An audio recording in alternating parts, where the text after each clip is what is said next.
Hari ini kita juga mengucap syukur atas kasih setia Tuhan yang boleh kita rasakan. Tuhan sudah begitu baik. Tuhan memberi kesehatan kita sehingga kalian bisa sekolah. Nah, sebagai ucapan syukur kita akan mulai kebaktian ini. Kita nyanyikan dulu lagu Ku Masuki Gerbangnya dengan hati yang bersyukur.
Mari kita berdoa.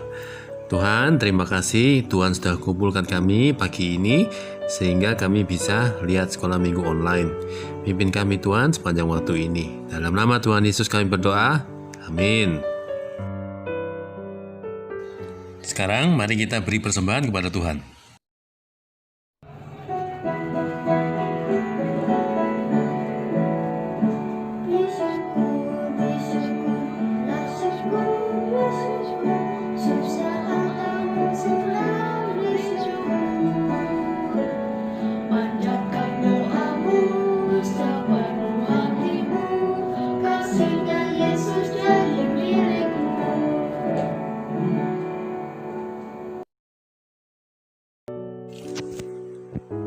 Tuhan, sekarang kami mau berdoa untuk persembahan kami.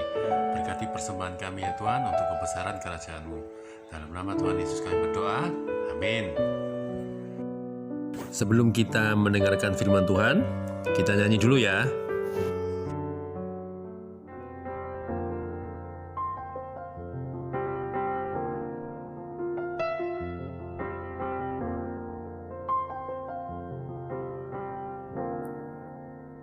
Firman-Mu pelita bagi kakiku, terang bagi jalanku. Firman-Mu pelita bagi kakiku, terang bagi jalanku. Waktu ku bimbang dan hilang jalanku, tetaplah Kau di sisiku.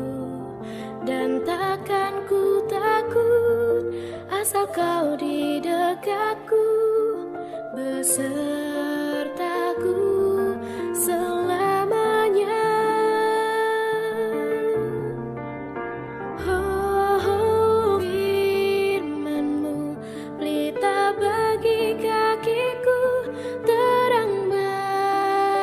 Jalanku, terang bagi jalanku.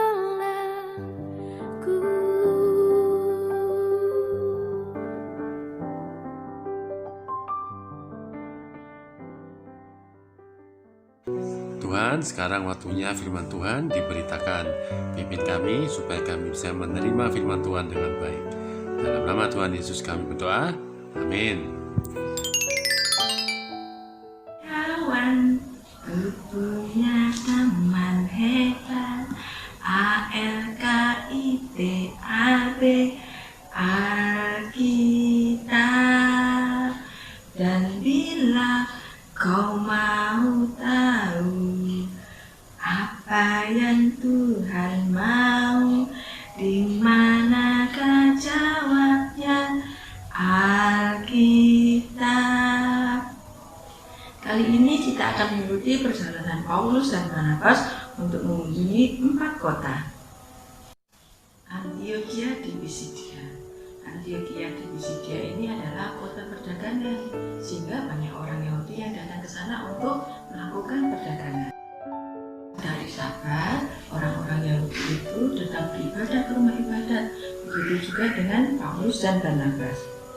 Ketika pemimpin rumah ibadah itu selesai membacakan beberapa bagian dari kitab Perjanjian Lama, pemimpin rumah ibadat itu bertanya kepada Paulus dan Barnabas, apakah ada pesan khusus yang ingin saudara sampaikan untuk menguatkan jemaat di tempat kami? Bila ada, kami persilakan. Lalu Paulus pun memberi isyarat kepada seluruh jemaat itu dengan mengangkat tangannya supaya mereka semua tetap tenang dan diam. Paulus pun mulai memberitakan firman Tuhan. Tuhan Allahmu telah mengirimkan putranya Yesus Kristus ke dalam dunia ini untuk menyelamatkan kita manusia yang berdosa. Tetapi pemimpin-pemimpinmu itu tidak menyukai Tuhan Yesus, sehingga dia menyalibkan Tuhan Yesus. Dan Tuhan Yesus pun mati di atas kayu salib. Tetapi Tuhan Allah membangkitkan dia dari kubur. Nah, sekarang setiap orang yang percaya kepada Tuhan Yesus, dia akan diselamatkan, diampuni dosa-dosanya. Banyak orang yang mendengarkan pengajaran Paulus ini dengan seksama. Bahkan di saat keluar dari rumah ibadat itu pun mereka tetap membicarakan pengajaran Paulus. Lalu apa? Semakin hari semakin banyak orang yang datang ke rumah ibadat itu. Tapi orang-orang Yahudi yang tidak menyukai pengajaran Paulus, dia mulai marah dan iri hati. Dia memberitakan kabar buruk. Kabar buruknya, dia memberitakan kabar buruk tentang pengajaran Paulus. Lalu dia mulai mempengaruhi orang-orang. Nah, sejak saat itu Paulus tidak mengajarkan pengajarannya kepada orang-orang Yahudi, tapi mengajarkan pengajarannya kepada orang-orang yang mau percaya saja. Nah, banyak orang yang mendengar pengajaran Paulus itu menjadi percaya kepada Tuhan Yesus, sehingga mereka pun menceritakan kepada orang-orang di sekelilingnya tentang Tuhan Yesus, sehingga makin banyaklah orang-orang yang datang untuk menerima pengajaran Paulus dan Barnabas.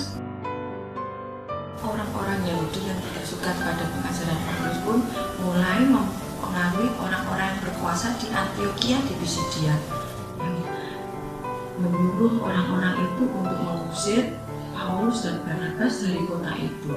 Lalu Paulus dan Barnabas pun pergi meninggalkan kota Antiokhia di Pisidia. Paulus dan Barnabas sudah sampai di kota Ikonium. Ikonium adalah kota perdagangan sama seperti Antiokhia di Pisidia, sehingga banyak orang Yunani dan orang Yahudi yang datang untuk berdagang. Sama di kota-kota yang lainnya, Paulus dan Barnabas pun melakukan pengajaran di kota Ikonium. Banyak orang Yahudi, orang Yunani yang mulai percaya tentang pengajaran Paulus dan Barnabas. Tetapi orang-orang Yahudi yang tidak menyukai pengajaran Paulus dan Barnabas mulai menghasut orang-orang jahat yang ada di pasar. Kita akan melempari Paulus dan Barnabas dan kita usir mereka keluar dari kota Ikonium. Lalu semua orang jahat itu berkumpul membawa batu dan melempari Paulus dan Barnabas. Mereka hampir tidak bisa lolos karena banyak orang yang datang untuk melempari Paulus dan Barnabas. Akhirnya Paulus dan Barnabas pun bisa melarikan diri. Perjalanan berikutnya, Paulus dan Barnabas mengunjungi kota Listra. Saat tiba di luar kota Listra itu, Paulus dan Barnabas melihat sebuah kuil yang sangat besar. Kuil itu adalah tempat untuk menyembah Dewa Zeus. dewa yang sangat terkenal di Yunani. Lalu ketika Paulus melihat kuil yang besar itu, Paulus menjadi yakin bahwa orang-orang yang ada di kota ini perlu untuk mendengar tentang Tuhan Yesus. Dengan langkah yang mantap, Paulus dan Barnabas memasuki kota Listra. Di kota itu banyak orang yang mengurumuni dia, bertanya-tanya, siapa orang asing ini yang datang mengunjungi kota Listra?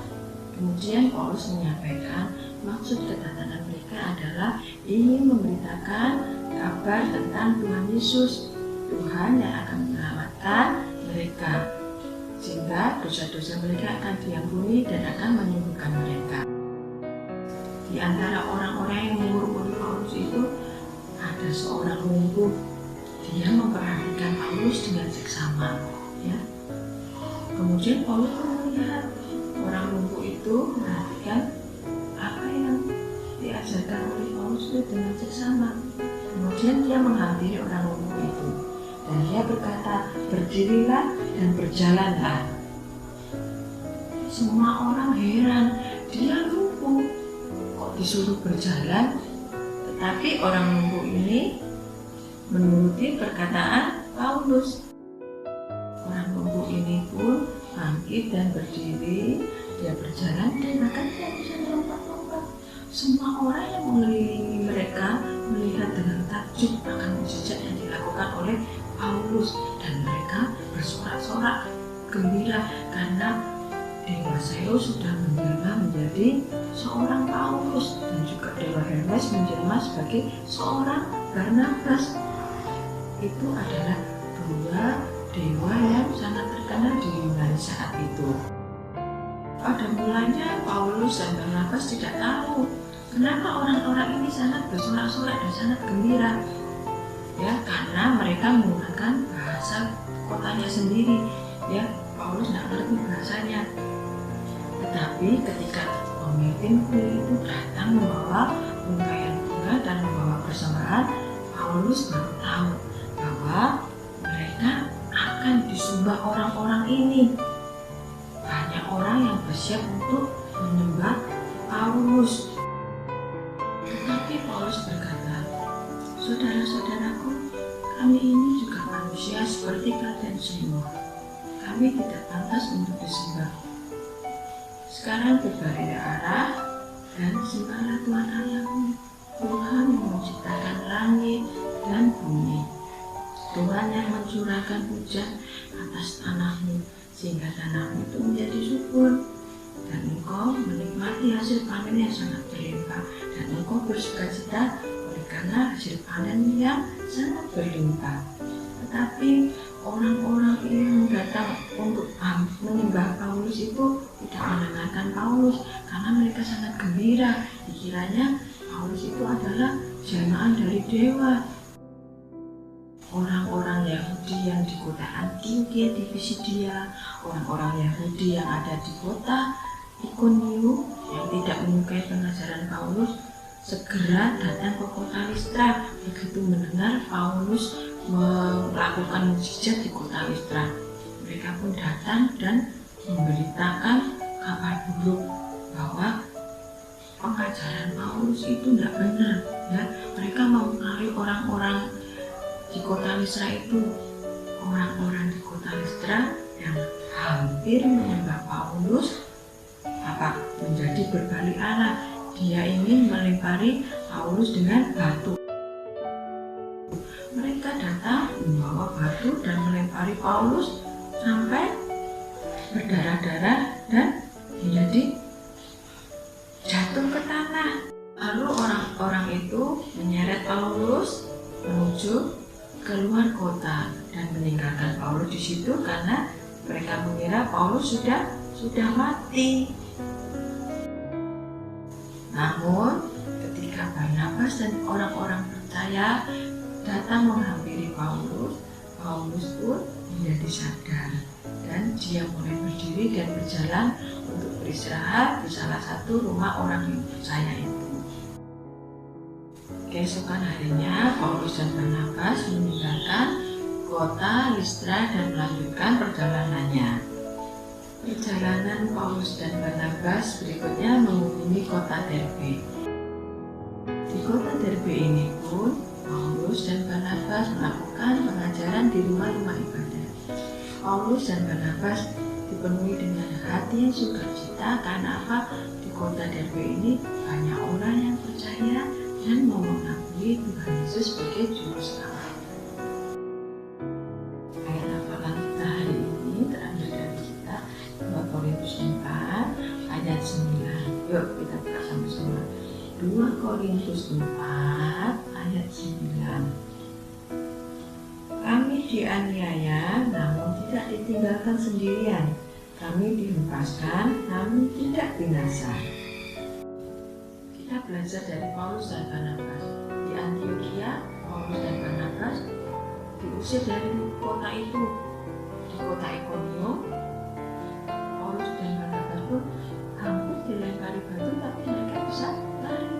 Nah, di kota Listra, Paulus dilempari batu dan hampir mati. Tapi Tuhan menyertai Paulus sehingga Paulus masih bisa selamat. Nah, sekarang kalau kita menghadapi kesulitan, menghadapi hambatan, maka seperti Paulus, kita harus berdoa kepada Tuhan dan Tuhan Yesus pasti akan tolong kita.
Tapi karena cinta Tuhan, cinta